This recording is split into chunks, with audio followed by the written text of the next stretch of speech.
একদিন ভোরবেলায় এক দরিদ্র দাদিমা জঙ্গলের পথে রওনা দিলেন লাকড়ি কুড়াতে। লাকড়ি কুড়িয়ে ফিরে আসার সময় হঠাৎ দাদিমার চোখে পড়ল তার সামনে পড়ে আছে এক অদ্ভুত ডিম। ডিমটা যেন সূর্যের আলোয় সোনার মতো ঝলমল করছে। তিনি ডিমটাকে হাতে নিয়ে নিজের ভাঙা কুড়ে ঘরে নিয়ে এলেন।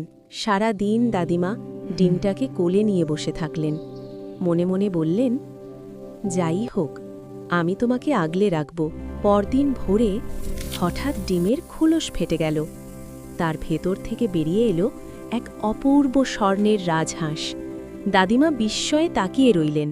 সেই দিন থেকেই রাজহাঁস প্রতিদিন দাদিমাকে একটার পর একটা স্বর্ণের ডিম দিতে লাগল। ডিমগুলো বিক্রি করে দাদিমার দুঃখের দিন শেষ হলো। ভাঙা কুড়েঘর বদলে গেল পাকা বাড়িতে। দাদিমার মুখে ফিরে এলো শান্তির হাসি।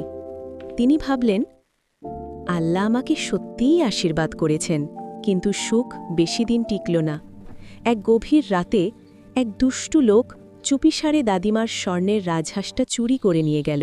তারপর দাদিমা নীরবে কাঁদতে লাগল, কারণ তার ভিডিও দেখে এখনও কেউ লাইক সাবস্ক্রাইব করে নাই।